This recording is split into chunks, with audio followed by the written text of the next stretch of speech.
C'est bon parti. Bonsoir et bienvenue à ce live express sur mon canapé rouge.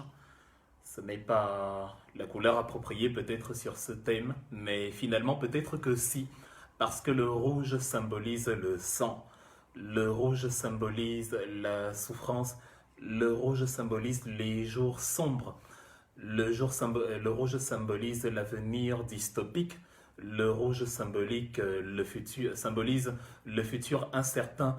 Le rouge symbolise quelque chose comme ce que nous sommes en train de vivre actuellement. Le rouge symbolise le fait de jouer avec le feu en se disant que ce qui est arrivé aux autres ne nous arrivera pas. Le rouge symbolise l'imprudence. Le rouge symbolise la négligence. Le rouge symbolise le mépris de la vie humaine.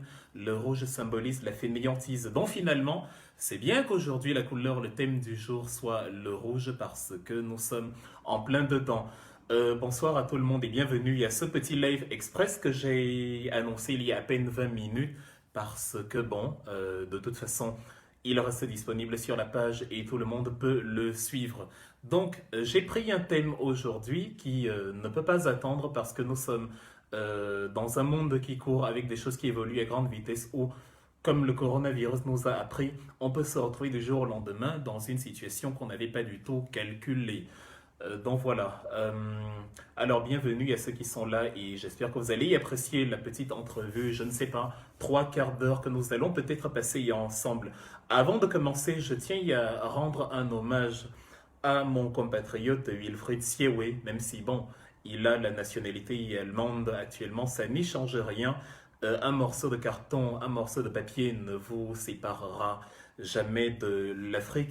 J'y pense parce que, à la lumière d'une publication que j'ai faite hier, justement, je me suis rappelé d'une photo que j'avais prise lors de mes balades à Paris, à la rue du Faubourg Saint-Honoré. C'est là-bas que se trouve le palais présidentiel de Emmanuel Macron, où j'ai pu prendre quelques images. C'est vrai que les Français sont très critiqués par nous d'ailleurs, dans une logique panafricaine. C'est vrai que les autorités françaises, notamment la police, les forces de l'ordre et tout, ne sont pas toujours les plus exemplaires et sont coupables de beaucoup de bavures. C'est vrai que le gouvernement français est l'un des principaux pilleurs, notamment en Afrique francophone chez nous. Il n'en demeure pas moins que quand même le respect de la vie humaine lorsque vous êtes dans ces pays-là est beaucoup plus prononcé que ce que nous pouvons vivre sur notre territoire africain. C'est pour ça donc que lorsque je m'y trouvais et que je prenais une photo avec le palais présidentiel de la République française juste en face, je me dis, ce n'est pas possible, je suis devant la deuxième puissance économique de l'Union européenne et je peux prendre une image à quelques mètres du siège du pouvoir, moi qui suis un étranger, mais dans mon propre pays, cela n'est pas possible. Et alors, je repense à Wilfried Siewe qui, pour les mêmes raisons, s'est retrouvé en prison. C'était il y a plus d'un an, d'ailleurs, c'était en février dernier. Il était au centre-ville. Il était venu en vacances avec sa famille, passer quelques jours, et ce jour-là, il devait retourner en Allemagne. Il travaillait pour la Siemens AG, l'entreprise Siemens, vous la connaissez tous, c'est le plus grand employeur d'Europe. Il emploie plus de 350 000 personnes. Et voilà, il faisait quelques photos souvenirs du centre-ville de Yaoundé, une ville qu'il a vu grandir. Et il se disait, voilà, je vais ramener cela avec moi en Allemagne. Mal lui en a pris au Cameroun, on ne photographie pas les édifices publics. Donc, il a été pris à partie par une camionnette des forces de l'ordre qui se trouvait là. Il a été, voilà, écroué, fouillé, voilà. Et il a eu la mauvaise idée de colporter avec lui des livres qui parlent de la prise de conscience citoyenne des Camerounais, des livres que tout le monde doit lire, des livres qui édifient, des livres qui instruisent, des livres qui entraînent à sortir de l'imbécilisation, notamment l'urgence de la pensée de Maurice Kamto, etc. Donc la fouille s'est retrouvée plus accrue, on a fouillé son appareil, on a fouillé son téléphone. Je crois qu'actuellement, si vous fouillez le téléphone d'un RDPciste, vous allez trouver à l'intérieur de son appareil beaucoup plus d'images de Maurice Kamto que chez un MRCiste même. Mon téléphone doit avoir une seule photo de Maurice Kamto, c'est où je suis. La première rencontre avec lui en août 2018. Mais chez un RDPciste, c'est une sorte de traque Donc, le fait d'avoir des photos de Maurice Kamto, de la diaspora dissidente, ne signifie pas forcément qu'on est de la partie. Donc, en fouillant le téléphone de Wilfred Siewey avec les données que cela contenait, ils en ont déduit que, voilà, il était impliqué notamment lors de la prise des ambassades du 26 janvier, alors qu'au grand jamais il n'y a participé. Même en Allemagne, il n'est pas activement impliqué sur ces questions politiques. Il n'a jamais donné son avis public sur rien. D'ailleurs, on ne le connaissait pas. Moi, je ne savais pas qu'il existe un Wilfred Siewey. Pourtant, Nuremberg est une ville que je connais très bien, où j'ai des amis et où je me suis déjà rendu plusieurs fois. Donc, avec les événements qui se sont passés à la prison centrale, il a été justement, avec Mamadou Mota et les autres, comme dans une sorte de procès rancunier, de procès à charge, il a été mis sur le banc des accusés et sans avocat, sans défense adéquate, sans respect de la vie humaine, au mépris de toutes les chartes des droits de l'homme, que ce soit de l'ONU, ou de la charte de la Convention de Genève de 49 ou de la charte africaine des droits de l'homme et des peuples de 81, il a été voilà, condamné à 3 ans de prison pour on ne sait pas trop quoi. Donc je lui rends cet hommage aujourd'hui parce que les libertés dont vous jouissez aujourd'hui sont des motifs de condamnation pour d'autres personnes, c'est-à-dire des choses qui sont anodines. Le Cameroun se retrouve un peu comme les sociétés pourries du Moyen-Orient où, parce qu'une femme s'est baladée sans le voile, on demande de la lapidation, ou une femme se fait violer et c'est elle qui doit épouser le violeur. Donc, la raison pour laquelle nous critiquons le Cameroun, et nous sommes très étonnés de voir que des gens nous insultent, après que nous ayons exposé la barbarie, la raison pour laquelle nous critiquons le Cameroun, c'est que nous aimerions que dans notre pays où nous sommes nés, il y ait un semblant de respect du droit et de la vie humaine, comme dans les autres pays où nous avons eu la chance de nous rendre. Vous ne pouvez pas demander à un Camerounais normal de cautionner et d'applaudir parce qu'on a emprisonné un compatriote qui a juste pris des photos devant un bâtiment administratif. C'est logique d'appeler cela de la barbarie, c'est logique d'appeler cela un gang de malfrats. J'ai toujours pris en exemple des gens qui se sont montrés plus scandalisés du fait que des Camerounais de la diaspora ont vandalisé l'ambassade par rapport à ce que le récent ambassadeur du Cameroun en France a fait. Vous avez certainement entendu parler de cette actualité. Monsieur Alfred Nguini, qui est ambassadeur seulement depuis mars dernier, s'est retrouvé dans une affaire où seulement pour un hôtel qu'il a pris à Paris, je crois dans le 14e, il a payé pour les 3 mois qu'il y a passé environ 600 euros la nuit, 54 000 euros sur les 3 mois, ce qui nous fait 36 millions de francs CFA. Donc si tu me dis que tu es plus scandalisé par le fait que quelqu'un soit allé dans une ambassade parce qu'il réclamait la justice, que par quelqu'un qui a cambriolé aux frais de l'État 36 millions de francs CFA, pendant que justement à Wallord, comme on a l'habitude de mentionner, il y a des enfants qui n'ont pas d'eau. Donc, dans ce que nous appelons la révolution, il faut comprendre que nous ne sommes pas là pour vous faire plaisir, il faut comprendre que nous ne sommes pas dans une logique, ce n'est pas la révolution ou le combat pour la justice n'est pas un site de rencontre. Nous ne cherchons pas à avoir les yeux doux de quelqu'un. Nous ne cherchons pas à faire plaisir à quelqu'un. Nous nous battons pour la justice. Et il est souvent important, même contre le gré d'un peuple, de le sortir des griffes de ceux qui le piétinent pour cet idéal de justice. C'est comme un enfant qui joue avec un serpent, il ne sait pas que c'est dangereux, vous venez le sortir de là, vous lui donnez une gifle, il se met à pleurer, il pense que son père est cruel, or c'est par amour que son père le fait. Donc nous prendrons sur vous, nous prendrons sur nous votre haine, nous prendrons sur nous vos insultes, nous prendrons sur nous votre diabolisation, nous prendrons sur nous tout le mépris que vous éprouvez à notre égard. Le jour viendra où vous nous remercierez. Ce n'est pas encore aujourd'hui, mais ce n'est pas grave. La finalité n'est pas vos remerciements. La finalité, c'est le salut du Cameroun. Nous allons éveiller les consciences de nos peuples, les éduquer à ce qu'ils ont le droit de faire, à la vie qu'ils ont le droit de vivre, même si cela nous vaut l'adversité la plus farouche du régime en place, ce que nous appelons le gang des malfrats, parce que ce sont un gang de malfrats.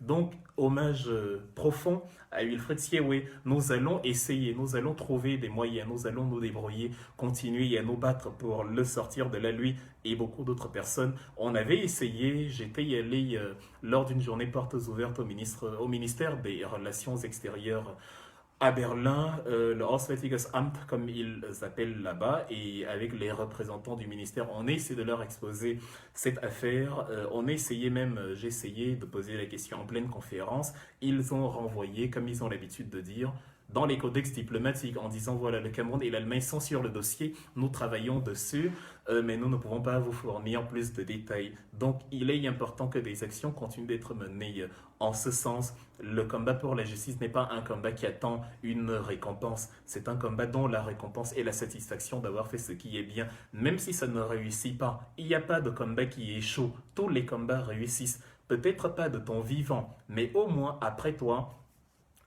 quelqu'un terminera ce que toi tu as commencé. Le travail, la sueur sur laquelle tu as transpiré servira à quelqu'un. Et c'est comme ça. Quand on a tué Martin Luther King en 69, il n'avait jamais espéré, il n'avait jamais imaginé qu'un noir pourrait, non seulement serait la main d'un blanc à titre d'égal et égal, mais qu'un noir pourrait se retrouver à la tête de la première puissance américaine. Mais c'est à partir des combats comme cela qu'on se retrouve aujourd'hui à jouir de certaines libertés. Le fait donc que nous naviguions sur les combats des autres nous donne la responsabilité de combattre aussi pour ceux qui vont venir après nous. J'ai choisi aujourd'hui de parler du Covid-19 et j'ai choisi comme thème pourquoi est-ce que Paul Biya veut nous entraîner avec lui dans sa mort. Parce que voilà, le Covid-19 actuellement est traité de différentes manières en fonction des pays. Et l'Afrique, comme elle a l'habitude, je ne sais pas dans quelle sorte de moule on a trempé les Africains, mais l'Africain a une hostilité totale, non pas envers la patrie, mais une hostilité totale envers les bons exemples. Chaque fois, mais c'est systématique, quand vous allez parler à un Africain du fait que à Singapour, qui était un petit village de pêcheurs lorsque Singapour s'est séparé de la Malaisie en 1965, à Singapour, il y a une sorte de robot qui fait la patrouille pour vérifier comment ça se passe niveau coronavirus. Ils vont te dire, nous, on n'est pas Singapour. Nous, on n'est pas Singapour, on n'est pas, nous ne compare pas aux pays, aux quatre dragons d'Asie. Mais le jour où la police singapourienne va tirer sur un noir, un chinois, un blanc, ils vont vous dire, regardez, Singapour aussi est en train de tirer sur ses concitoyens, donc ne nous en voulez pas trop, le Cameroun n'est pas un enfer.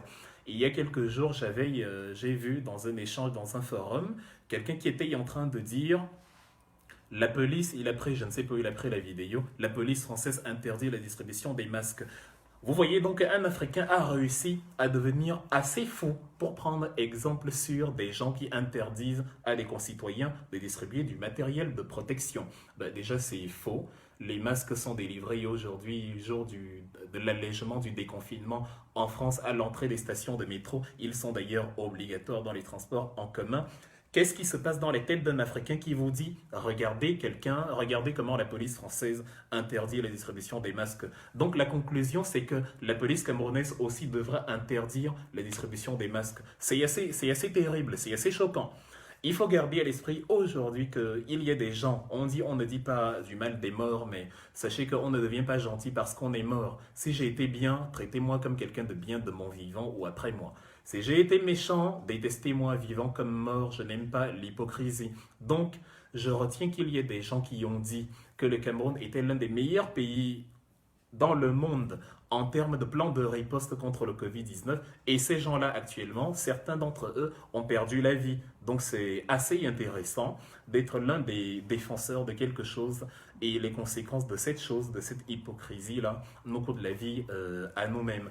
Moi, je dis que l'Europe a commis beaucoup d'erreurs dans le combat contre le corona. Ils ont été en retard sur beaucoup de choses et c'est encore le cas d'ailleurs. Donc si je viens y à mourir du Covid-19, comprenez que c'est parce que l'Europe n'a pas été parfaite dans ses mesures. Il ne faut donc pas que vous, qui êtes au Cameroun, dans des pays qui ont beaucoup moins de moyens que nous, vous perdiez dans l'illusion en pensant que applaudir la médiocrité, c'est faire preuve de patriotisme. Il ne faudrait pas que vous vous en mouriez, parce que là, on aurait raison de se moquer de vous. On dira, mais ce n'est pas possible. Lui, il a dit que tout va bien. Comment ça se fait qu'il perde la vie à ce moment-ci? Donc, gardons-le à l'esprit. Alors, j'ai choisi aujourd'hui de parler de ce thème parce que cette histoire de réouverture des bars m'est restée en travers de la gorge. Jamais de mémoire humaine, je n'avais vu pareille sorcellerie. Jamais. On a beau mettre la chose dans tous les sens, ça n'a pas de logique. Vous êtes dans un contexte où vous n'avez pas beaucoup de moyens, vous n'avez pas d'argent puisque l'État du Cameroun a demandé un prêt de 135 milliards de francs CFA, c'est-à-dire 226 millions de dollars auprès du Fonds monétaire international. Ils ont d'ailleurs demandé un élargissement de ce qu'ils ont appelé le Fonds d'élargissement du crédit, le FEC, qui finissait en juin et qui va se prolonger jusqu'au 25 septembre 2020 parce que le pays a besoin d'argent. Vous ne pouvez pas manquer de matériel et demander les sollicitations de Jack Ma en Chine, de l'Allemagne et des pays développés et en même temps prendre des mesures totalement folles, totalement idiotes devant le coronavirus alors qu'on n'avait même pas été capable d'appliquer les mesures de confinement que ces pays-là, eux, ils ont appliquées. Alors, on va peut-être voir là dans le petit échange que j'ai ouvert aujourd'hui, si c'est la grâce divine qui nous a épargnés du Covid-19 ou si ou si ce n'est qu'une bombe à retardement qui va finir par exploser, nous allons le voir. Sur cette histoire d'ouverture des bars, je ne vais donc pas y aller par quatre chemins. Il y a trois raisons qui expliquent la réouverture des bars au Cameroun. La première, c'est pour faire du chiffre, il s'agit de faire du chiffre, de l'argent. J'étais déjà revenu dans une vidéo que j'avais publiée sur cette page sur l'entreprise Castel, une entreprise française fondée en 49 par Pierre Castel et qui s'est implantée en Afrique sur laquelle elle a trouvé un terreau fertile pour ses affaires.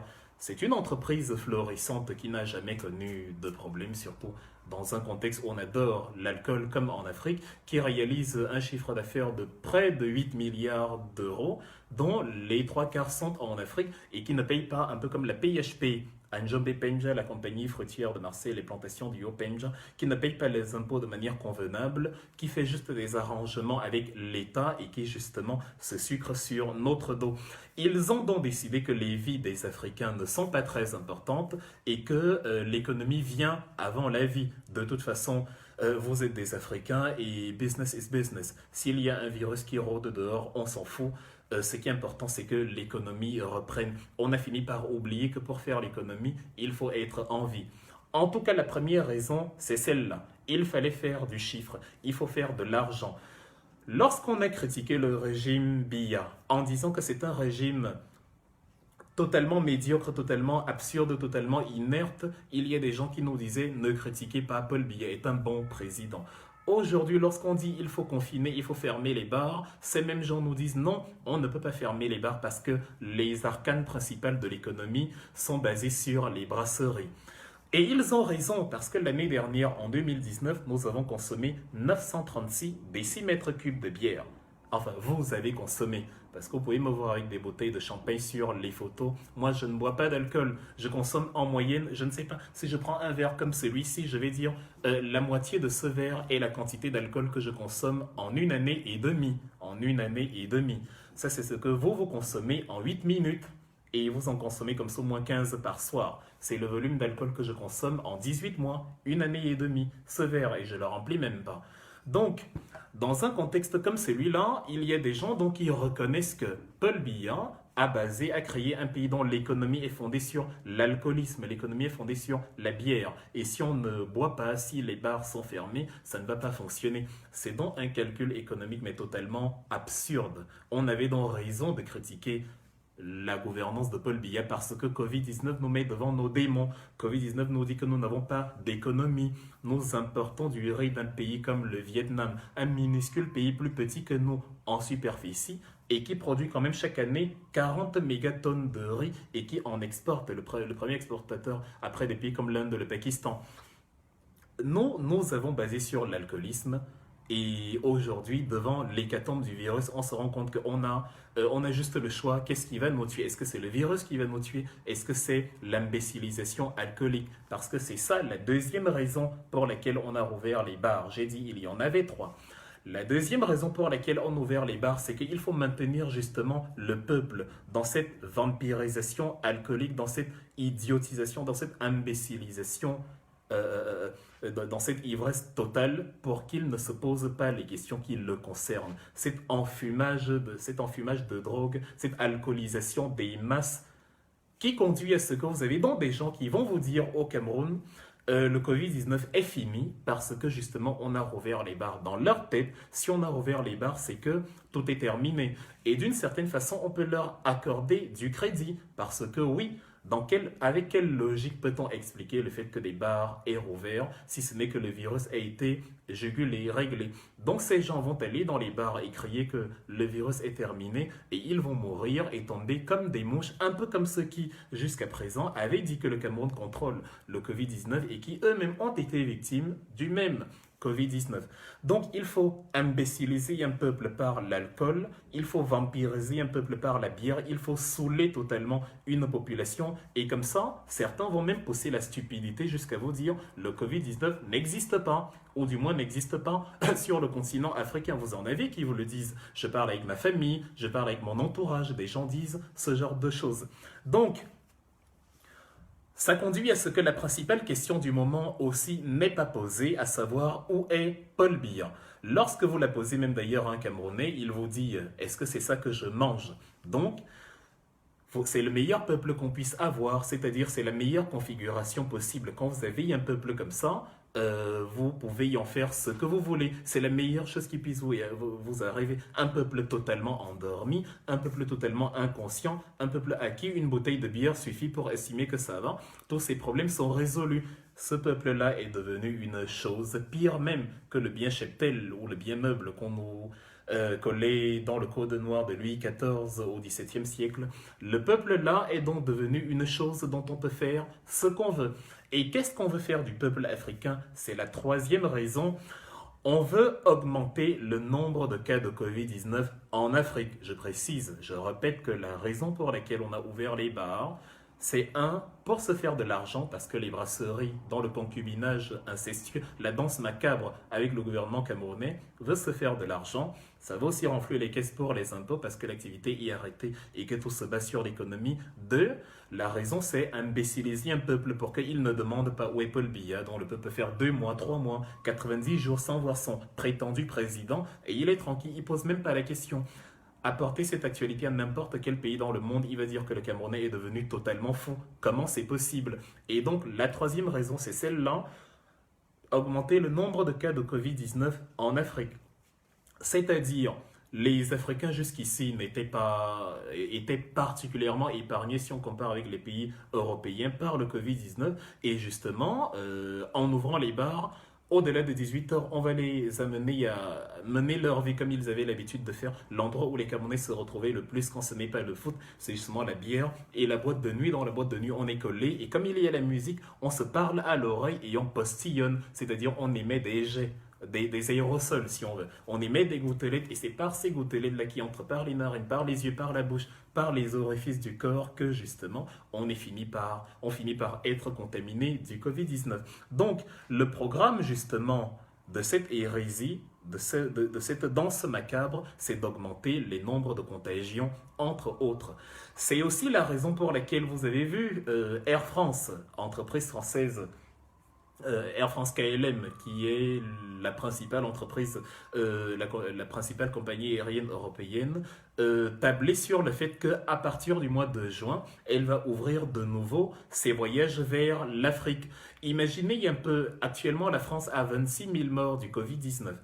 Est-ce que si c'était la Côte d'Ivoire, parce qu'ils ont dit que justement ils vont ouvrir la liaison vers la Côte d'Ivoire avec une escale au Bénin, est-ce que si la Côte d'Ivoire avait 26 000 morts, à 2 semaines après le confinement, est-ce que la France aurait accepté d'accueillir des Ivoiriens sur son sol? Est-ce que ça aurait été possible? Mais bien sûr que non. Mais comme ce sont les Occidentaux, comme c'est la France, comme c'est l'impérialiste qui décide de quand vous ouvrez vos portes ou pas, c'est lui qui vous dit les Africains se sont confinés parce que l'Occident s'est confiné. Donc les Africains vont se déconfiner quand l'Occident aura dit de déconfiner. Et quand Air France va dire aux Ivoiriens, aux Camerounais que moi je viens à Yaoundé, moi je viens en Côte d'Ivoire, moi je viens, ils vont ouvrir parce qu'ils n'ont pas le choix, parce que ce sont des marionnettes, parce que ce sont des Pinocchio, des poltrons, parce qu'ils n'ont les muscles que face à leur peuple. Ils font les malfrats contre le peuple, ils font les malfrats en concubinage avec l'impérialiste contre le peuple. Air France a donc prévu à partir du 1er juin, entre autres, de rouvrir les barrières et avec tout ce que cela peut comporter, c'est-à-dire, même si on vous dit officiellement, parce qu'on ne vous dira jamais qu'on vient vous contaminer, même si on vous dit officiellement que voilà, il y aura des contrôles stricts dans les aéroports, je suis désolé, une fois chez vous en Afrique, c'est vous qui devrez prendre des mesures.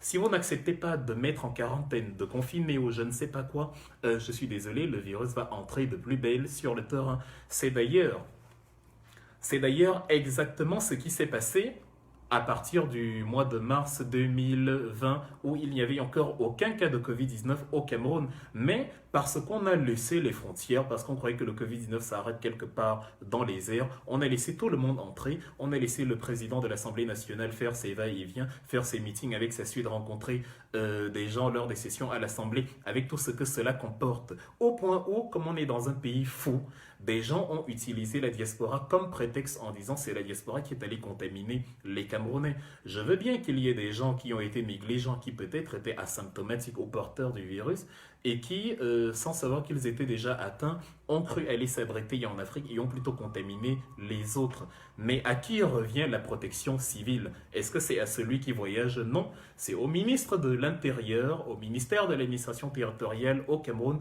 Paul Atanganji, le ministre certainement le plus stupide que le système solaire ait jamais connu, qui est incapable d'être présent là où les paradigmes du moment ont besoin de lui, de protéger les frontières nationales, de protéger sa population du secteur sanitaire. Il n'est présent que dans la répression. Et c'est parce qu'ils veulent vous voir mourir que ceux qui ont refusé de fermer les frontières quand les gens qui étaient contaminés venaient, parmi eux les Chinois, les Français et tout qu'on oublie souvent, on s'attaque seulement sur la diaspora locale, le noir est plus fort contre son propre frère.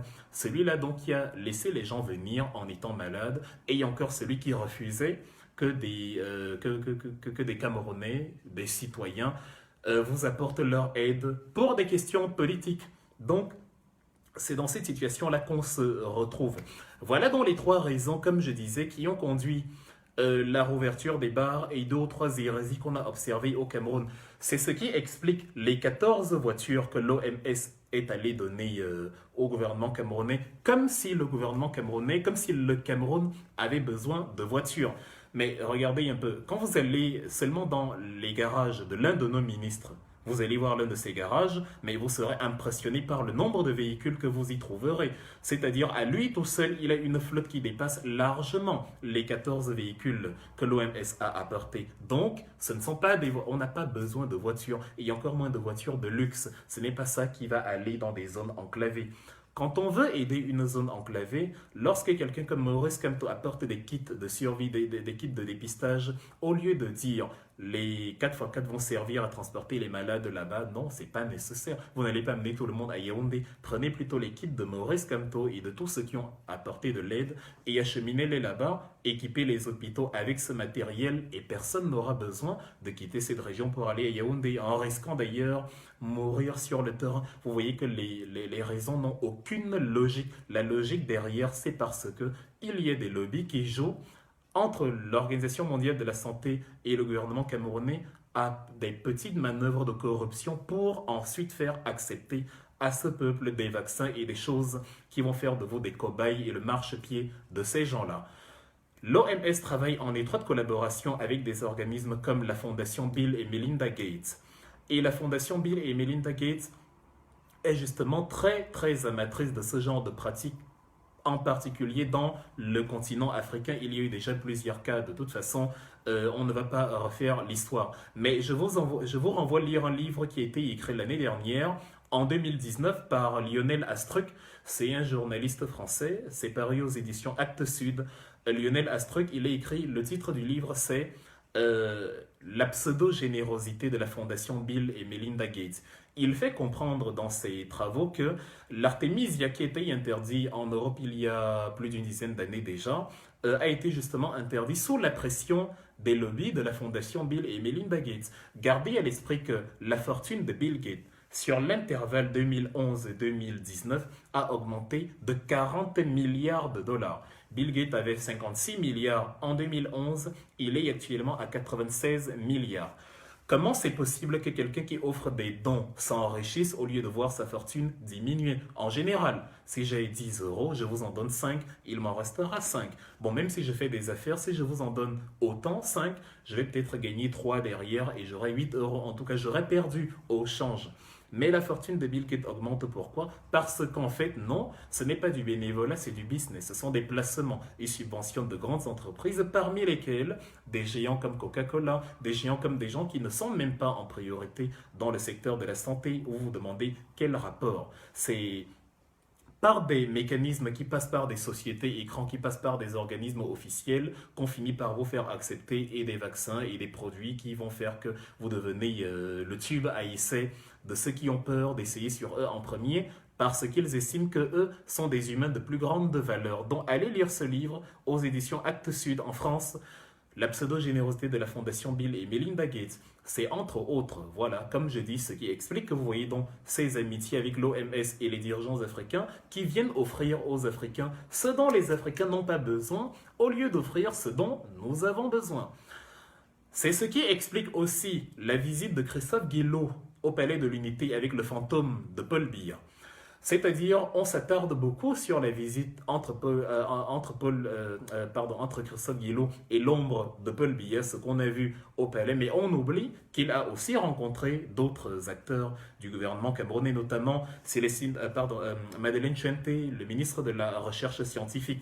Celle qui nous disait que le Cameroun produit 6000 comprimés de chloroquine par heure et qui est incapable aujourd'hui de nous dire où on en est. Je ne sais pas si quelqu'un a eu l'impression qu'il se fait traiter ou distribuer de la chloroquine gratuitement actuellement dans le pays. Mais la rencontre entre Christophe Guillo, imaginez un ambassadeur, un petit ambassadeur français, en pleine crise sanitaire, alors que votre président ne vous voit pas, vous ne le voyez pas. Il ne parle pas au Premier ministre, il ne parle pas au ministre de la Santé, il ne parle pas à ses propres officiers, mais il accueille un ambassadeur français et après l'ambassadeur français fait la tournée des ministères et rencontre tout le monde comme s'il était devenu, je ne sais pas, le sous-secrétaire américain aux affaires étrangères ou que sais-je encore, comme s'il était plus puissant qu'il ne l'est en réalité.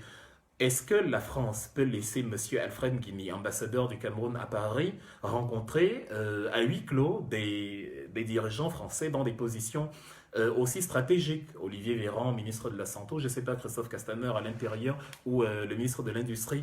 Mais non. D'ailleurs, l'ambassadeur du Cameroun en France, non seulement il ne peut pas rencontrer Emmanuel Macron, il ne peut pas rencontrer Olivier Véran, il ne peut pas rencontrer Christophe Castaner, mais en plus il a été limogé. Et pourquoi il a été limogé? Parce qu'il était plus occupé à ses jouissances dans une chambre d'hôtel à Paris, je crois dans le 14e, où il a dépensé 600 euros par nuit, il a dépensé 54 000 euros en 3 mois, 36 millions de francs CFA. Il y a des enfants qui meurent à Wallord. J'ai reçu j'ai reçu un drôle de message hier, quelqu'un qui m'écrit Wilfried, s'il te plaît, aide-nous, on n'a pas d'électricité, ici je suis dans le Noun. Et moi je me dis, mais c'est pas possible, l'État du Cameroun a disparu. Qu'est-ce qu'un pauvre citoyen insignifiant comme moi peut offrir, comment est-il possible qu'un misérable citoyen comme moi puisse être celui qui offre de l'électricité à quelqu'un qui se trouve au Cameroun? Il y a un État au Cameroun. Où est Paul Biya? Où est l'État du Cameroun pour prendre en charge ses enfants? Donc, voilà donc M. Alfred Guigny qui dépense près de 40 millions de francs CFA seulement pour 3 mois. Et là, on parle de la location de l'hôtel. On ne parle pas des bijoux qu'il va acheter à ses copines, on ne parle pas de sa nourriture, on ne parle pas de tous les services qui l'entourent, des voitures, de tout ce qu'il fait pour maintenir son train de vie. Quand on va appeler ces gens-là le gang de malfrats, les imbéciles qui nous suivent sur Facebook et qui sont totalement omnibulés par justement ce gang de malfrats qui est en train de les piétiner, vont estimer que c'est nous les ennemis. C'est ça donc quand on a vampirisé un peuple par l'alcool, la boisson, les femmes, le sexe, la religion et tout ce qui contribue à le mettre à genoux, à le mettre hors sujet. J'appelais ça le décalage du paradigme d'indignation. Quelqu'un te vole 30 millions pendant que ta cousine, ta mère, ta fille est en train de mourir par manque de soins et tu estimes que le méchant, l'antipatriote, c'est celui qui appelle cet individu-là voleur. Celui qui estime, en fait, quand vous dites, reste en Europe, tente de revenir au Cameroun, c'est parce que vous estimez que le voleur, lui, il peut revenir tranquillement, vous l'appelez excellent, vous lui dites bravo, il a une cravate, vous lui serrez la main, vous prenez une photo. Non, Vous êtes fous, on vous a injecté la folie, c'est l'hypnose collective, c'est le mirage absolu. C'est ça qu'on a fait de nos peuples. Voilà donc où nous nous trouvons avec Christophe Guilloup qui a fait le tour des centres justement stratégiques de notre pays, en commençant par la présidence, si tant est qu'il ait rencontré Paul Biya. Pourquoi donc les Occidentaux s'activent à faire tout cela? Pourquoi est-ce qu'en ayant plein dedans? Parce que les Européens ne sont pas contents que le nombre de cas de coronavirus en Afrique soit aussi faible. Ils ne comprennent pas que eux, ils sont à plus de 30 000 morts en Grande-Bretagne, à plus de 80 000 morts aux États-Unis, à plus de 26 000 morts en France, à plus de 7 000 morts en Allemagne, et que vous, au Cameroun, vous, en Côte d'Ivoire, vous soyez à 100, 200, 50 morts, 2 morts, 3 morts, ou à Madagascar, 0 mort. Ils se disent, mais ce n'est pas possible. Comment ça se fait que l'Afrique n'ait pas autant de morts? C'est donc pour ça qu'ils vous envoient tout ceci. Mais gardez à l'esprit que ce n'est pas la bravoure de vos dirigeants. Ce n'est pas la bravoure de nos présidents africains qui fait que le Covid-19 ne soit pas sur le terrain comme il est en Europe. Et encore, il y a des présidents africains à qui on accorde des circonstances atténuantes parce que eux ils font preuve de bravoure. Il y a des présidents africains sur lesquels on peut dire non, ici il y a quand même une volonté manifeste de faire des efforts, comme justement à Madagascar. Mais la principale raison, du moins pour le moment, pour laquelle le Covid-19 n'est pas encore implanté en Afrique à grande échelle, c'est la jeunesse de la population africaine. Tout simplement, les jeunes sont les moins sujets au Covid-19. Ça ne veut pas dire qu'ils ne sont pas contaminés, ça veut juste dire qu'ils sont asymptomatiques. Si on faisait des tests, vous verrez que beaucoup plus de Camerounais sont contaminés qu'il n'y paraît. La preuve, vous allez voir que quand on fait 50 tests, on va vous dire sur les 50 tests, il y avait 42 qui étaient positifs. C'est-à-dire, il est probable que le virus circule déjà à très haut débit. Mais la population jeune parvient à mieux résister que la population vieille. Vous prenez le continent européen de l'Allemagne à la France en passant par la Suède ou le Royaume-Uni jusqu'à l'Italie, la moyenne d'âge, ou du moins, pardon, l'espérance de vie oscille entre 80 et 87 ans chez les femmes, par exemple. Or, au Cameroun, l'espérance de vie est de 56 ans. La moyenne d'âge est de 17 ans, elle n'est même pas de 18 ans. La moyenne d'âge n'est même pas la majorité. La majorité pénale au Cameroun et encore moins la majorité civile. Donc, la population est très jeune et elle résiste mieux. Or, les Européens, eux, ils ne font pas... Enfin, ils ont, comme on dit, à quelque chose malheur est bon. Comme les Européens ont un bon système de santé, ou du moins une bonne infrastructure de santé, et ils ont des soins, ils vivent donc plus longtemps. Ils font moins d'enfants par conséquent. Nous, on a un système de santé beaucoup moins performant dont les Noirs meurent en masse. Heureusement, on fait beaucoup d'enfants. Comme les Noirs meurent beaucoup, vous trouvez donc très peu de vieux Noirs et beaucoup de jeunes. Vous allez dans un village, vous allez trouver un vieillard et 58 enfants qui courent un peu partout. Vous allez en France, vous allez trouver des vieillards, mais partout. Toute une ville consacrée aux vieillards et il y a à peine quelques jeunes qui déambulent dans les rues. C'est donc pour ça que ils vivent longtemps, enfin ils survivent le plus, ils succombent le plus parce que eux, comme ils vivent longtemps, justement, on vit longtemps mais on s'affaiblit. À 80 ans, on n'a plus le même système immunitaire que celui peut-être que nous. Vous et moi avons déjà contracté le Covid-19 3-4 fois depuis le début de l'épidémie, mais on ne s'est pas rendu compte de ça parce que on est jeune et on a encore justement les anticorps qu'il faut.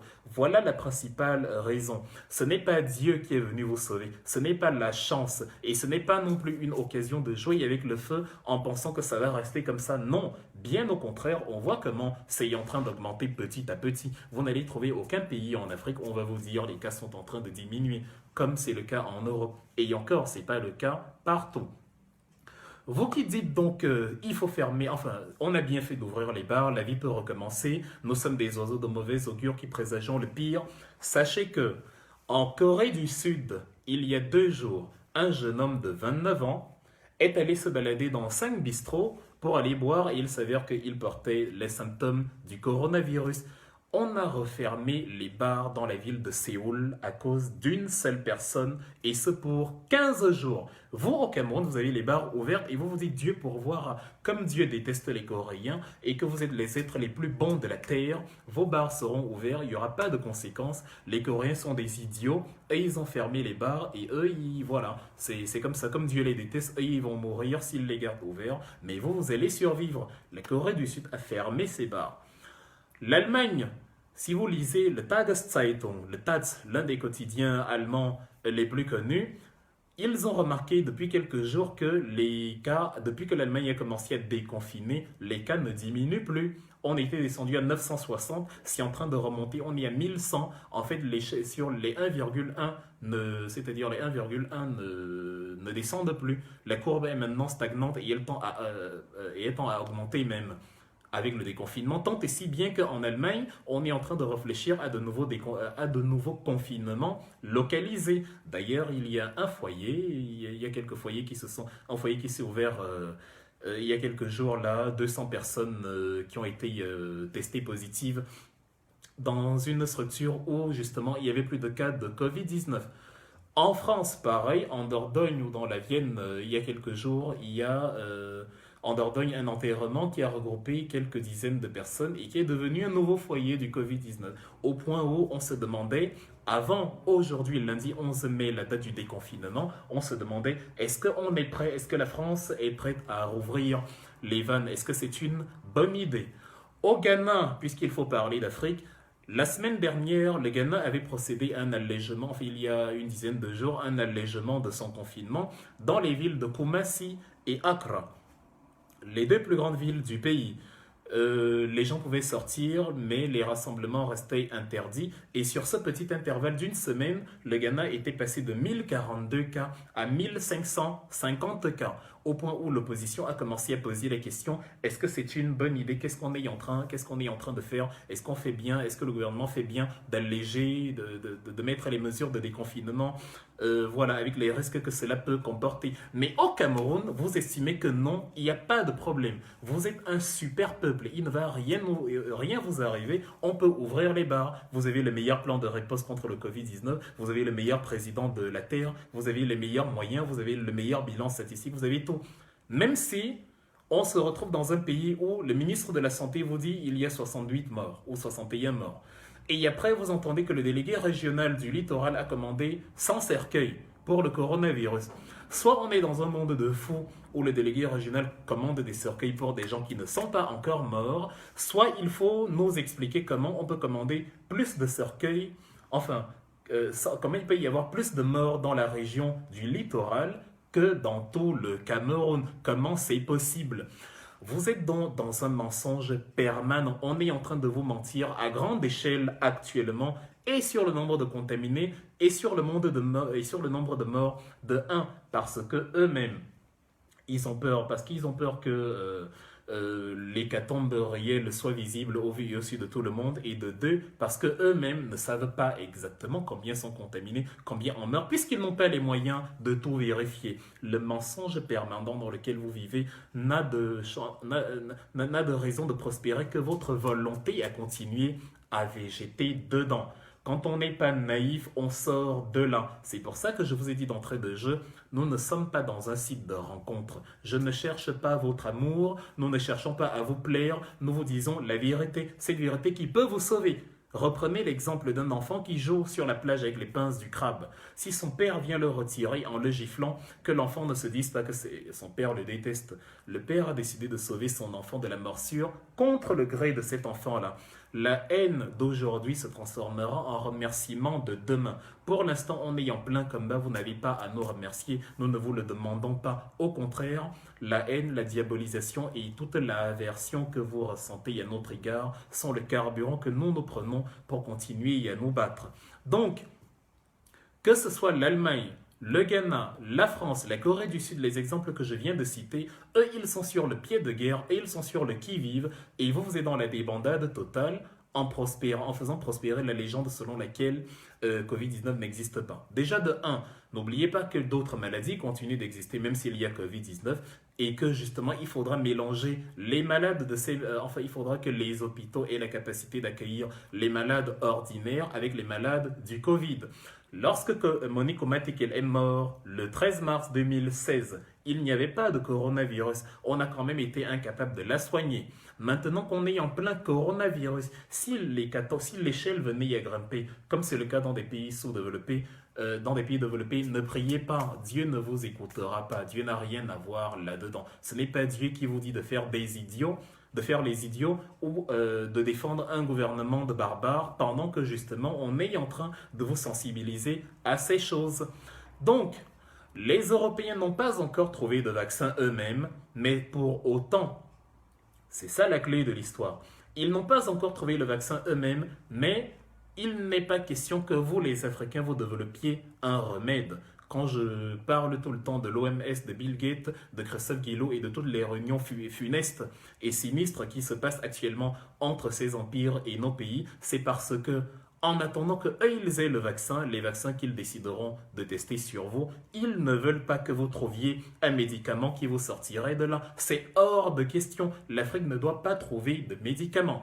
On va commencer par le Cameroun, Monseigneur Samuel Kleda, qui s'était, d'ailleurs ça nous avait surpris en juillet 2018, il avait fait une sortie où il disait que Paul Biya ne doit pas se représenter, il serait mieux que Paul Biya ne se représente pas aux élections.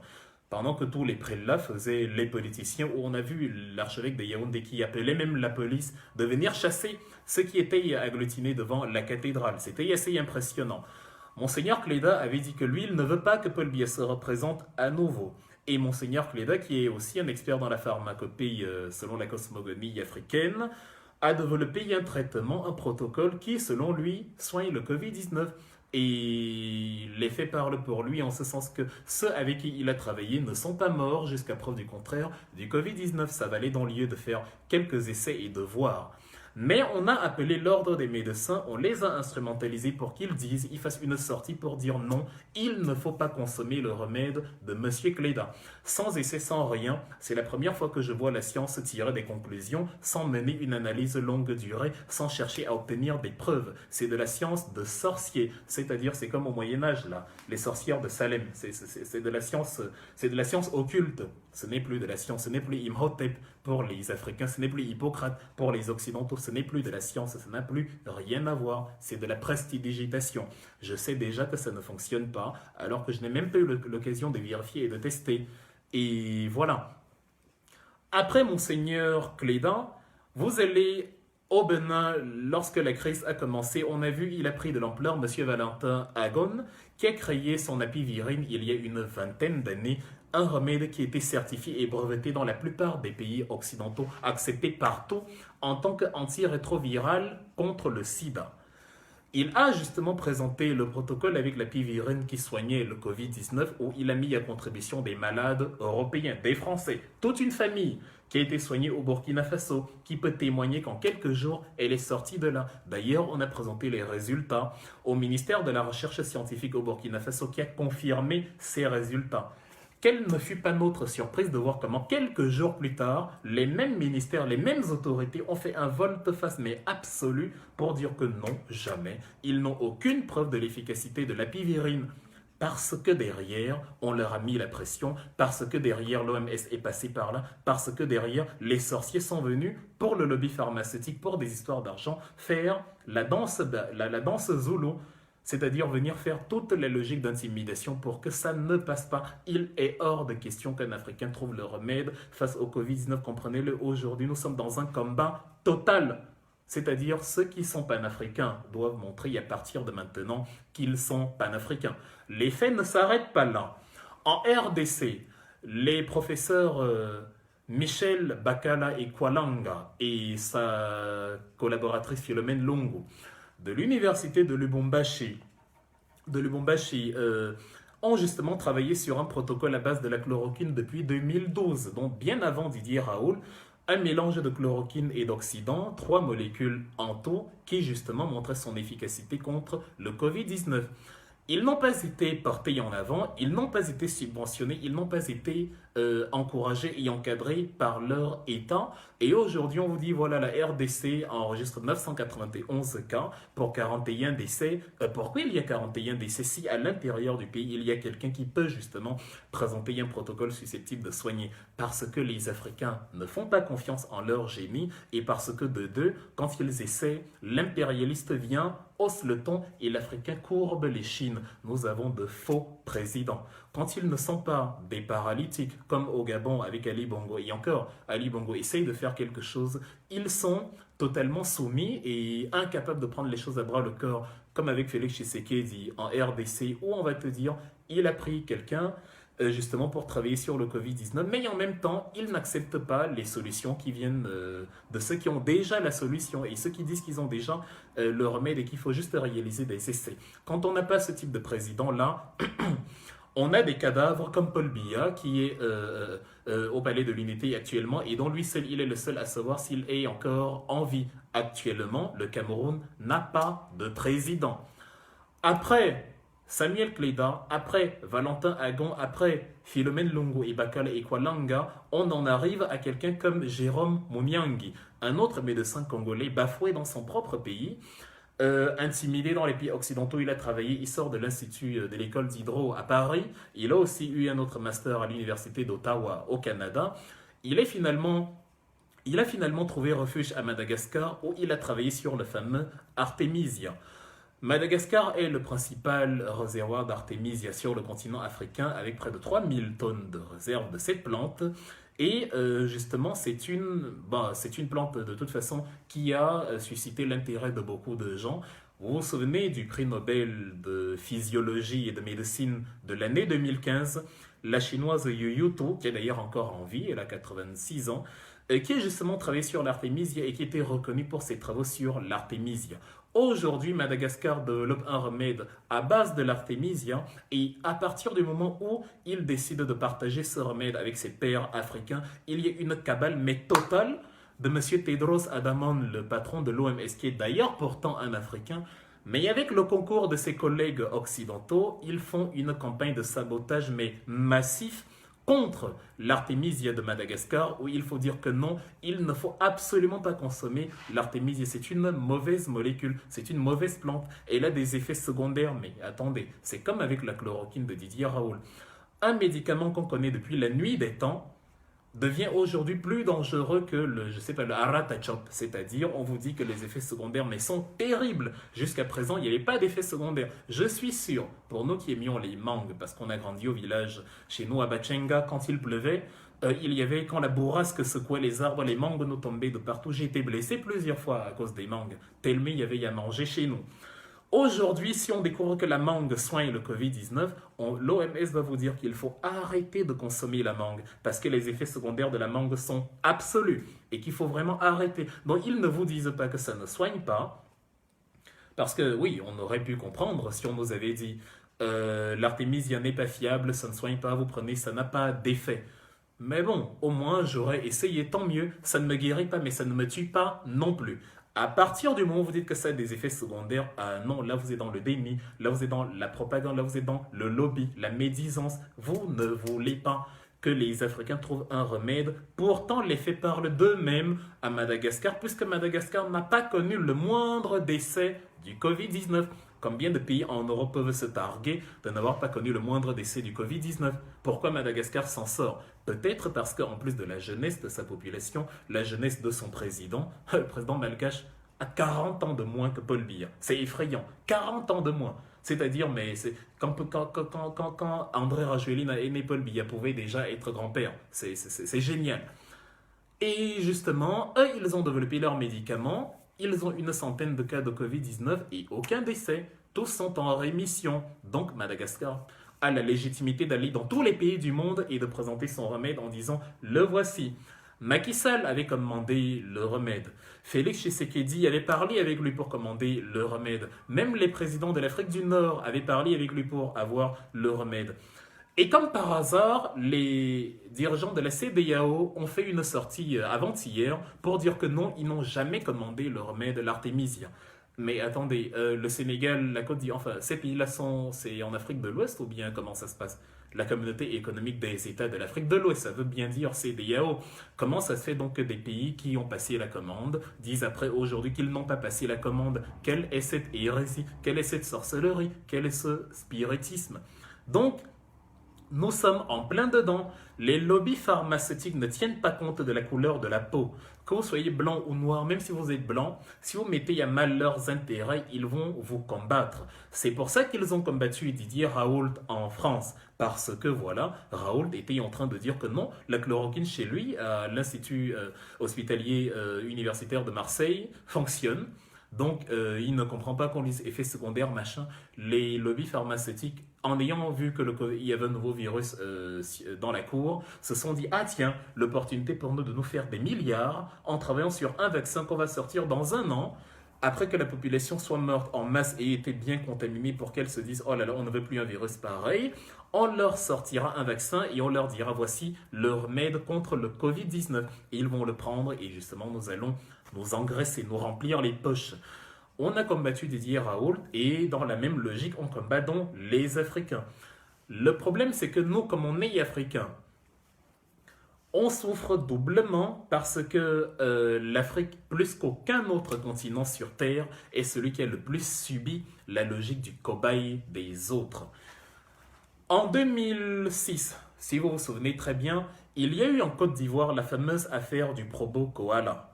Le Probo Koala, c'était un navire qui faisait la liaison à travers le canal de Panama en Amérique centrale, mais qui appartenait à une compagnie hollandaise, Trafigura, un consortium hollando-suisse. Ce navire est venu sur la lagune d'Abidjan avec 580 tonnes de déchets. Les déchets, tout ce que vous connaissez, le soufre, le feu, l'acide, les cendres, tout ce qu'il y a de pourri et de toxique dans un bateau est venu déverser sur les côtes abidjanaises et y a contaminé 70 000 personnes. Il y a eu en tout une vingtaine de personnes qui sont décédées. La population ivoirienne était tellement furieuse que le ministre des Transports avait été copieusement molesté en pleine rue. Parce que voilà, les Africains ne comptent pas. On peut donc utiliser un navire étranger qui vient sur le terrain et qui vient déverser. Mais toutes les saletés qu'il a pu développer, il pouvait les déverser en pleine mer, il pouvait les déverser en Hollande. La Hollande est une presqu'île. La Hollande est au nord de l'Allemagne. Elle est rattachée à l'Allemagne par une petite frontière, mais il y a une grande partie dans la mer. Il y a un port à Rotterdam qui est l'un des ports les plus grands du monde. Ils pouvaient déverser au port de Rotterdam. Non, ils sont allés à 6000 km à Abidjan. C'est là-bas qu'ils sont allés déverser parce que les Africains sont des cobayes.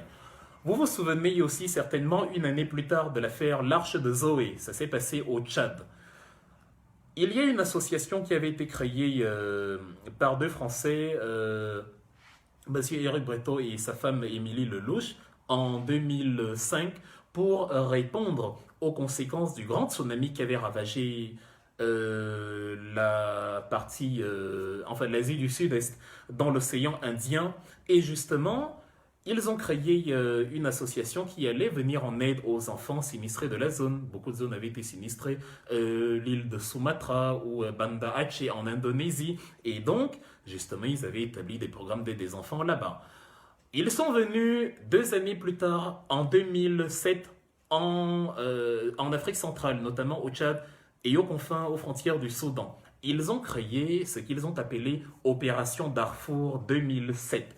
Le but officiel était justement de venir en aide aux enfants qui sont victimes de la crise au Darfour, qu'il fallait les prendre en charge et tout, éventuellement permettre à ce qu'ils soient pris les évacuations sanitaires ou alors ils soient pris en charge pour les orphelins qui peuvent être recueillis même en Occident par les structures compétentes. Mais en réalité, déjà les enfants qu'ils ont pris n'étaient pas des orphelins, ce sont des enfants qu'on a arrachés à leurs parents sans leur dire exactement d'où ils l'ont retourné. Et ils ont couvert les enfants de bandages et de perfusions. En les amenant en France, ils ont quand même pris une compagnie espagnole pour mieux brouiller les pistes et tout, et faire semblant d'un transit normal.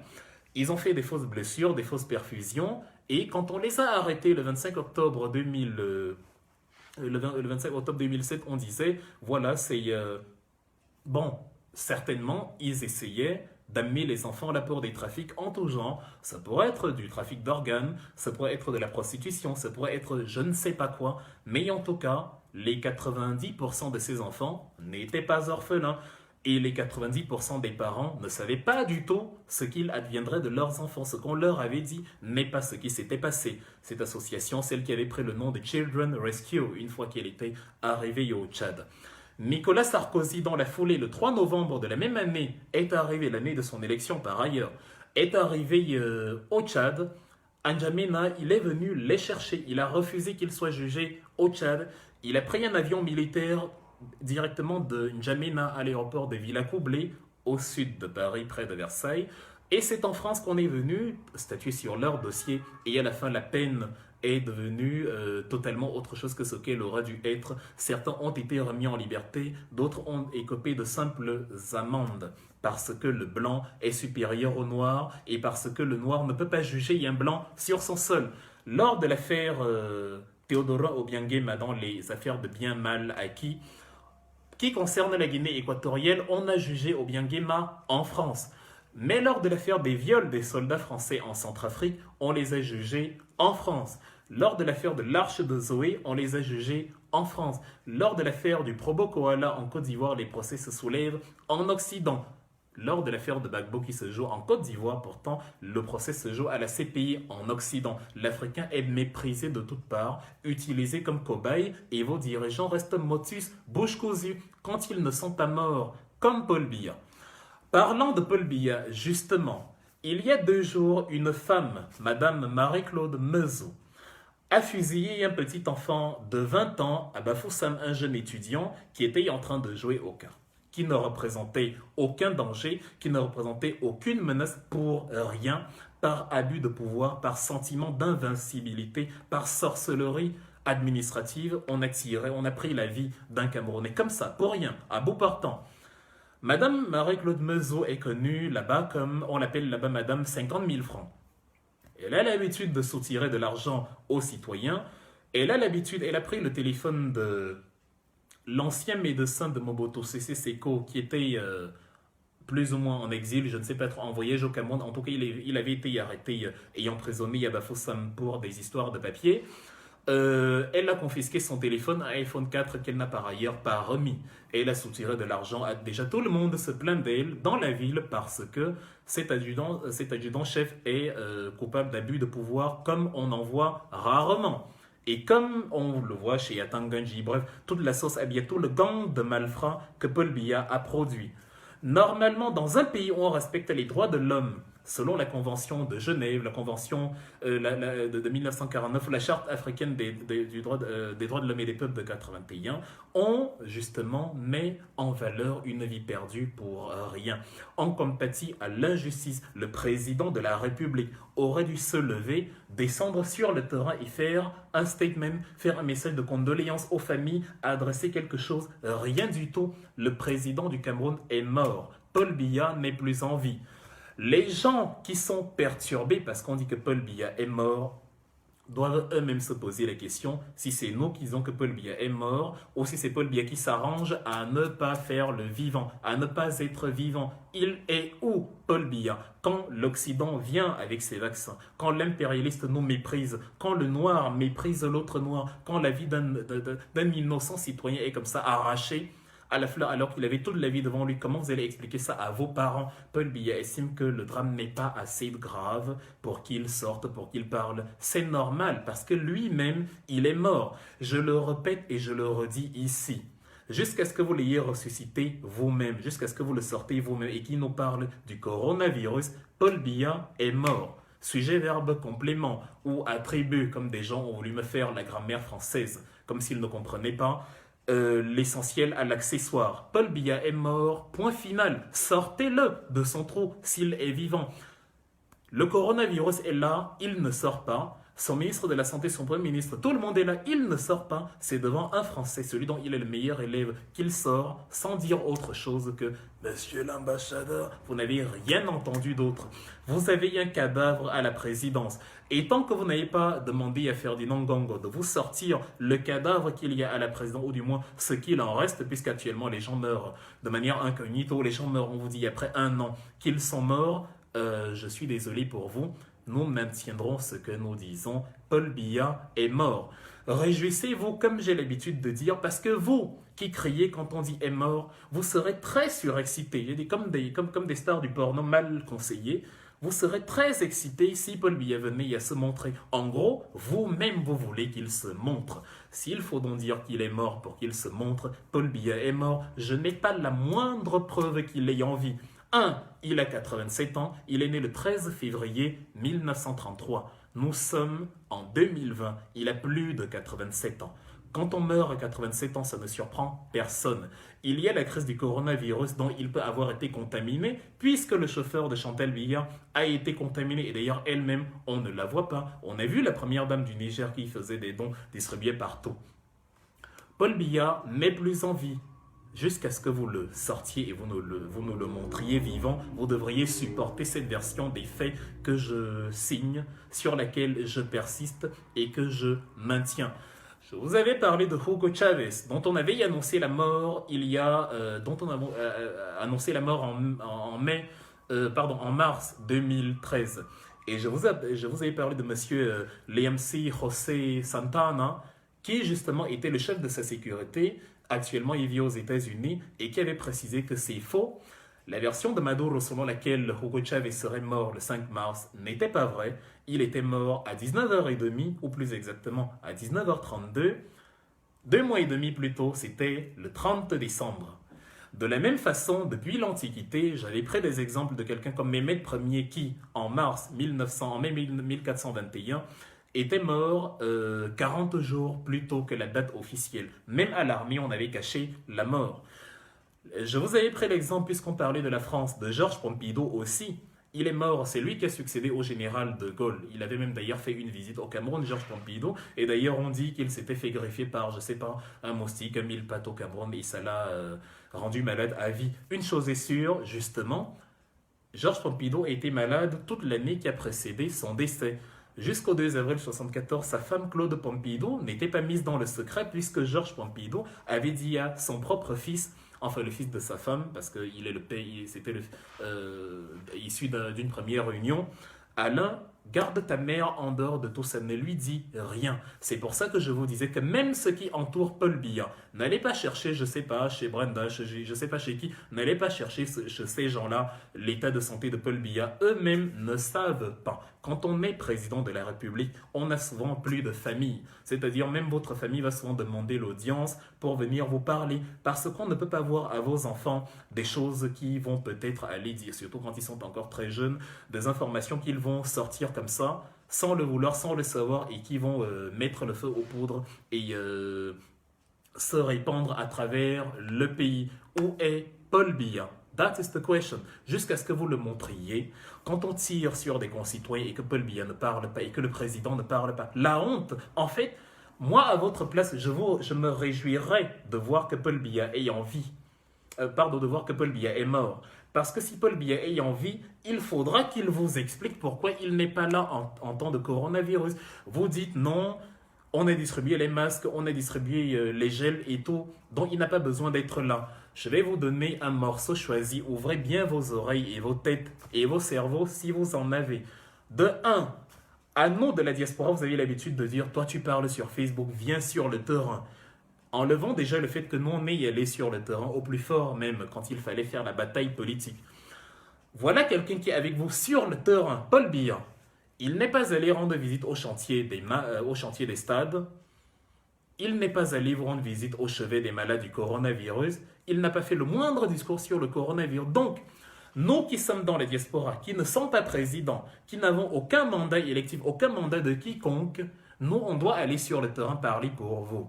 Celui qui vous a élu, qui a promis qu'il va présider à vos destinées, qui est à la tête de l'État, lui qui est avec vous au Cameroun, c'est normal que lui, il ne descende pas sur le terrain. Vous trouvez rationnel de nous demander de descendre sur le terrain, mais lui, vous trouvez bizarre, vous trouvez pas normal qu'on critique le fait qu'il ne descende pas sur le terrain. Vous êtes fou. C'est tout ce que je peux dire, c'est de la folie. Et si vous êtes incapable de voir votre folie, vous êtes doublement fou. C'est par amour que je vous le dis. Supportez cela comme ça, parce que à ses amis, on dit la vérité. Je la préfère la vérité à l'hypocrisie. Donc, Sortez-nous Paul Biya.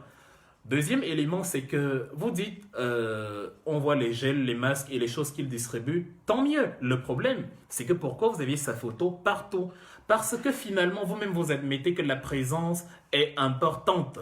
Si vous mettez la photo de Paul Biya partout, ça veut dire que la photo joue un rôle. Ça veut dire que la photo fait ressentir aux gens qu'il est là. Je vous pose donc la question. Si à travers la photo, on ressent la présence de Paul Biya, imaginez-vous la joie des populations s'ils voyaient Paul Biya en vrai. Donc, il n'a aucune raison de rester caché.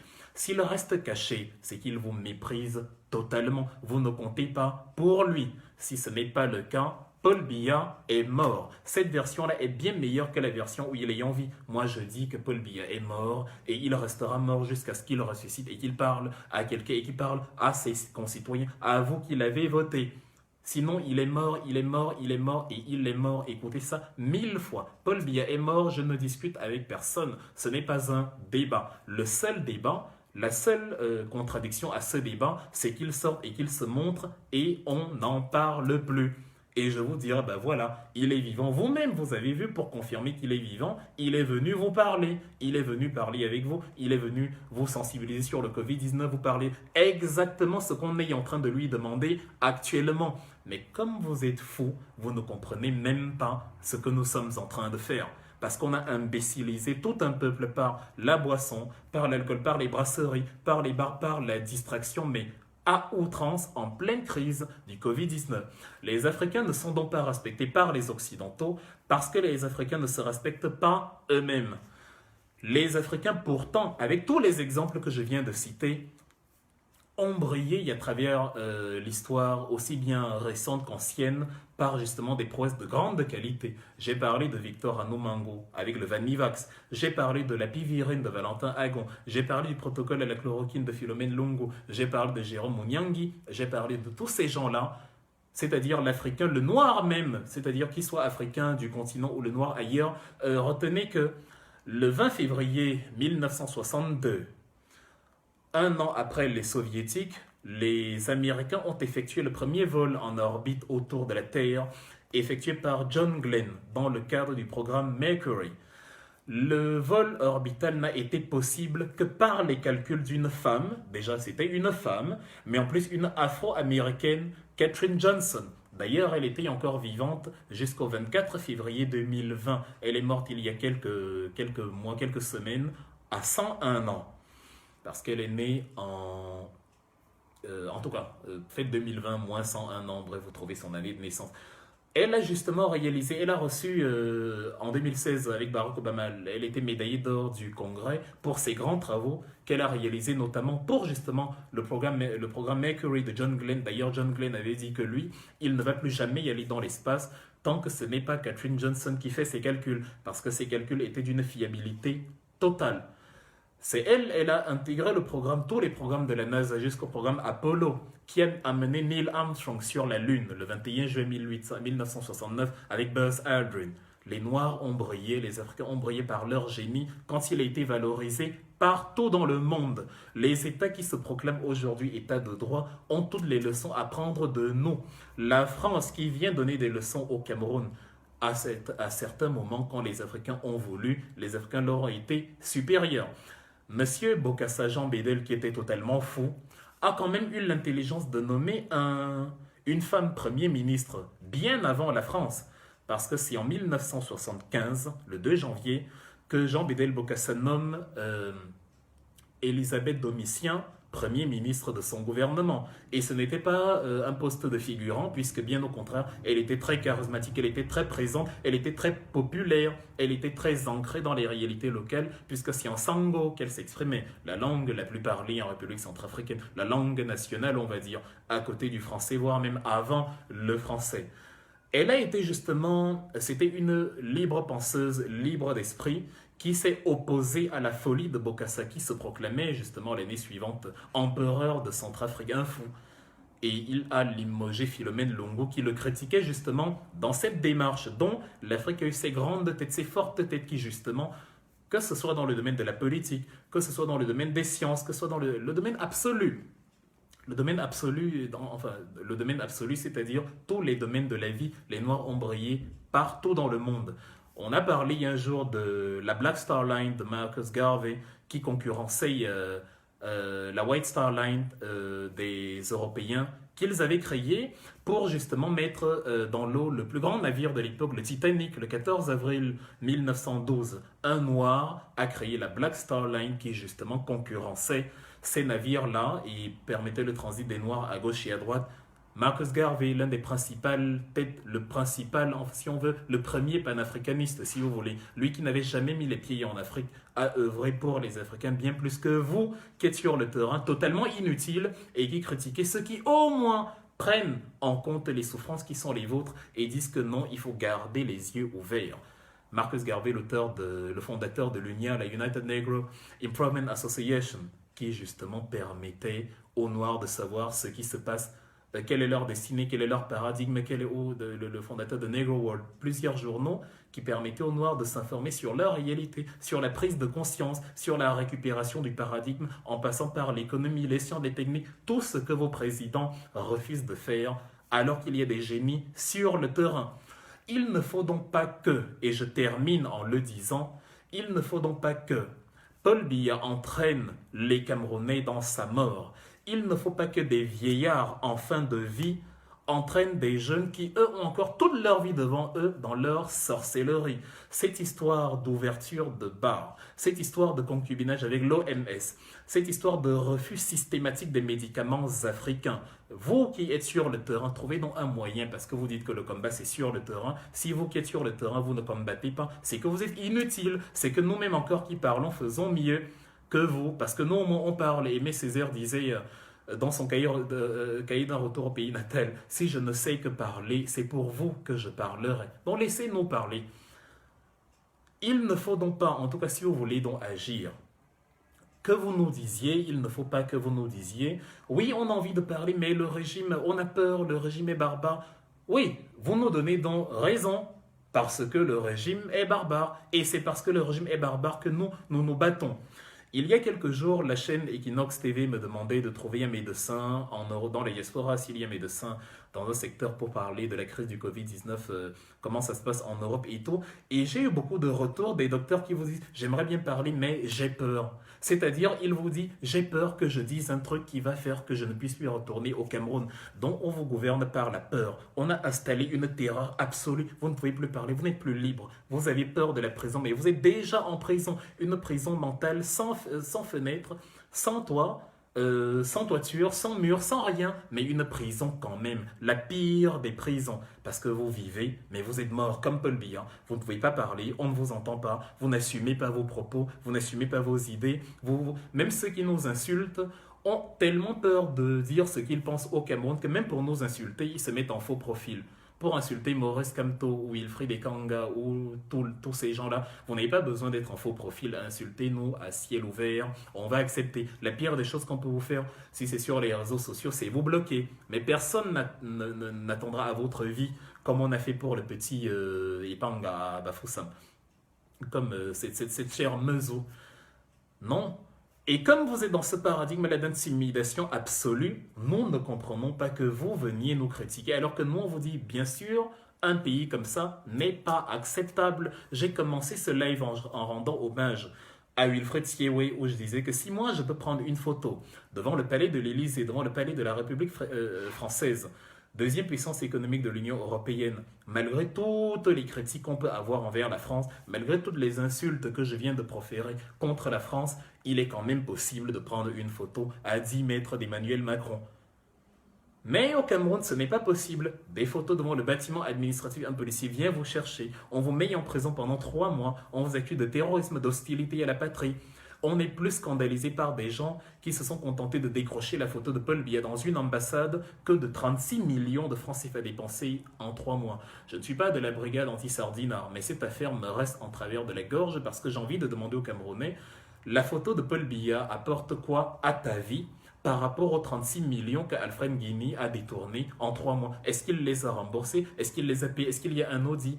par rapport aux 25 millions de francs CFA que Paul Biya a détournés à l'hôtel intercontinental de Genève, la ratification de l'article 66 de la loi fondamentale sur la déclaration des biens n'est pas effective, vous êtes gouverné par un gang de malfrats et vous plaignez contre nous, c'est-à-dire contre d'autres victimes comme vous. Il y a 5 filles dans une pièce, le violeur vient, il viole la première, il viole la deuxième, il viole la cinquième, et les filles se chamaillent entre elles, que toi tu m'as violé. Mais non, le violeur, il est là, il est en face de nous. Vous êtes incapable de voir celui qui vous viole. Et maintenant, avec la crise du Covid-19, on a ouvert les bars parce que vous devez mourir, parce que vous devez être idiot et ne pas demander où est Paul Biya, et parce que les brasseurs veulent se faire de l'argent. Air France va de nouveau voler sur votre territoire, vous n'aurez pas la possibilité de leur dire de se fermer parce qu'ils vont vous amener le coronavirus. On refuse vos vaccins, vos remèdes et tout ce que vous créez, on diabolise. Un peu comme on a appelé la spiritualité africaine la sorcellerie, parce qu'on voulait que nous récitions en latin le Pater Noster, dont nous ne comprenions pas toujours la traduction.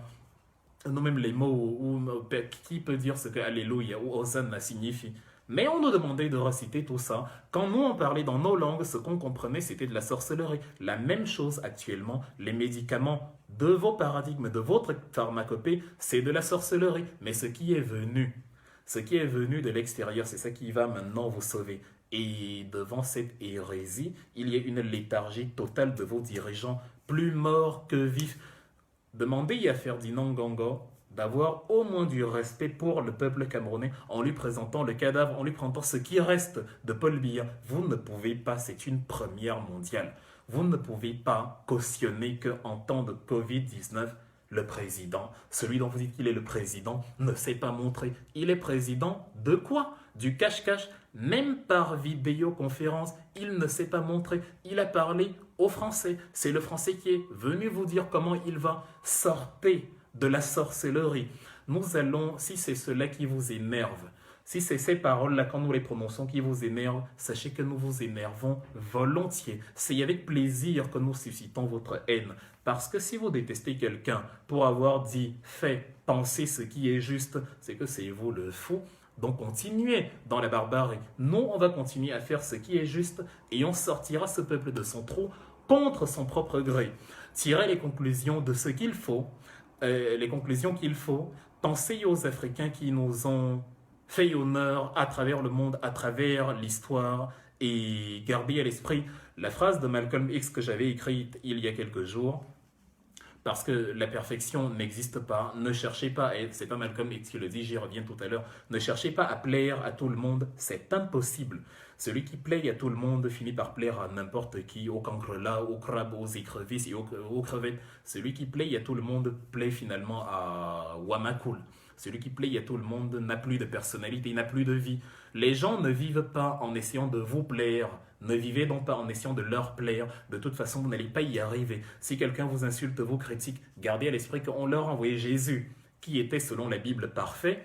Ils l'ont quand même crucifié. Donc, même quand tu es parfait, des gens te détestent parce que tu es parfait. Je n'ai donc aucune envie d'être parfait. Vous allez vivre avec mes imperfections comme je vis avec les vôtres. Ce que je méprise de vous, je méprise et je vous demande de faire l'appareil. Dans le contexte africain, on a instrumentalisé, on a inversé les rôles et inversé les paradigmes du méchant et du bon. Malcolm X disait, c'était le 16 février 1965, c'était 5 jours avant sa mort, parce qu'il est mort comme Charles Teba, il est né un 21 février. Il a été assassiné le 21 février 65, et 5 jours avant, il disait, le problème avec les impérialistes, c'est donc celui-là. Ils nous accusent de ce dont ils sont coupables. C'est cela être un criminel. Fin de citation. Enfin, ça continue, mais vous pouvez vous arrêter là pour mieux la retenir.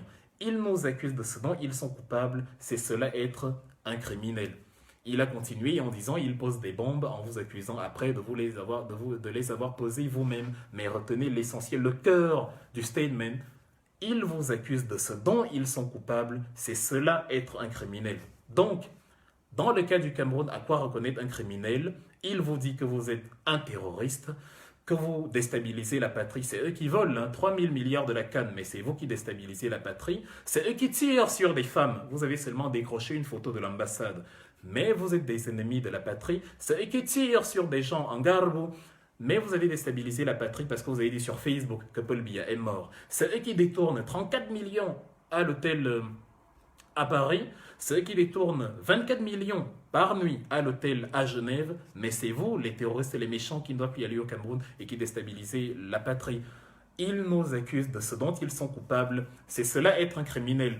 Je vais terminer par là et je vous remercie grandement d'avoir suivi ce live. J'espère qu'il n'a pas été ennuyeux, j'espère que vous avez été édifiés, car enfin, de toute façon, il reste en ligne pour ceux qui vont le regarder et après.